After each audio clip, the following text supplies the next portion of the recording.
Cyber crime पूरे ही विश्व के लिए बड़ी चुनौती हो गई है। ये नए ढंग का जो अपराध है ये सबके लिए चुनौती है। छत्तीसगढ़ में बहुत सारा हम काम कर रहे हैं। सीडैक से प्रशिक्षण ले रहे हैं, I4C से प्रशिक्षण ले रहे हैं, सरदार वल्लभ भाई पटेल पुलिस एकेडमी से हैदराबाद से प्रशिक्षण ले रहे हैं। हमारे कमांडोज साइबर कमांडो जो योजना चल रही है I4C की, उसमें एक IPS और 5 वरिष्ठ अधिकारी ये ट्रेंड होकर 6 महीने की ट्रेनिंग लेकर वापस आ चुके हैं। अब नया बैच उसमें जाने का है। इसके अतिरिक्त हम 129 लोगों की अलग और ट्रेनिंग यहाँ पर PHQ में भी कराए हैं। मैन पावर डेवलपमेंट के लिए ये सब काम चल रहा है। प्रत्येक जिले में, जिला मुख्यालय के थाने में साइबर सेल बना हुआ है। एक बड़ा साइबर भवन, यहाँ 2 करोड़ 44 लाख का भवन बना करके और उसमें 1.5 करोड़ लगभग से उसके लाइसेंसिंग आदि ठीक करके और एक बड़ी संस्था यहाँ पर उपलब्ध है।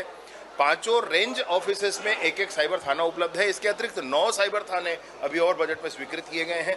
मैन पावर डेवलपमेंट के साथ साथ इंफ्रास्ट्रक्चर डेवलपमेंट और सॉफ्टवेयर और हार्डवेयर के लिए भी पर्याप्त प्रावधान करके, बजट के प्रावधान करके उनकी खरीदी की जा रही है, उस पर काम हो रहा है। इन सारे ही विषयों के साथ साथ एक्टिवली पार्टिसिपेट करने के लिए बहुत सारी है। 1930 एक ऐसा नंबर है जिस पर हमारे यहाँ कॉल आते हैं।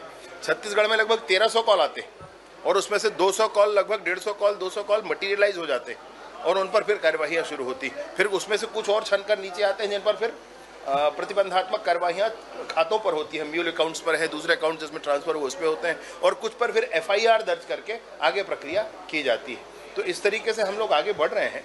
सॉफ्टवेयर इसमें साइबर क्राइम में विशेष रूप से जन जागरण करने की भी आवश्यकता है, सबको ध्यान दिलाने की आवश्यकता है।